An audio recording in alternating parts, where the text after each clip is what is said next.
Labai daug, bet ateina žmonės ir dabar, ne vienas, matėt, čia ir girdėjot, ir draugų atsiveda, mes negalime sutalpinti, neįmanoma yra. Per 2 auditorijas didžiausias Klaipėdos universitete. Čia didesnių mes neturim auditorijų. Tai aš noriu pasakyti, kad tie, kurie norės studijuoti, tai kitais metais galės pradėti studijas, o dabar jau kurie pradėjo, tai tie ir tegu tęsia, nes neįmanoma vidury studijų vėl dar prisijungs, dar sugalvos, nėra taip universitete, kad jeigu nespėjai rugsėjo 1 ir viskas, tai mes jau nenorime irgi išeisti žmonių, bet tai yra tokios taisyklės, mes su jom turime susitaikyti su tom taisyklėm. Aš noriu pristatyti, pirmas pogrupis yra, surasite kiekvieną numerį, bet pirmo krogu atsistokite, Elzbieta Baltusienė seniūnė. Jūs galite pasižiūrėti kitoj, iškart už salės, galite pasižiūrėti, yra sąrašas, kas priklauso pirmai grupiai. Toliau Larisa Šilova, antras pogrupis. Trečias pogrupis Juzefa Ažusinienė.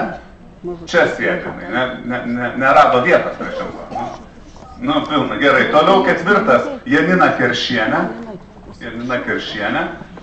Penktas Vida Urbaševičienė. Šeštas Janina Mažūnienė. Šeštas pogrupis. Janina Mažūnienė. Ir 7 Donata Žalienė. 7 pogrupiai. Dabar aš iškart noriu pasakyti, kad kai susirenkame visi į paskaitas antradieniais 13 val. Taip ir toliau bus. Dabar kitas susitikimas 21 dieną. 21 dieną antradienį.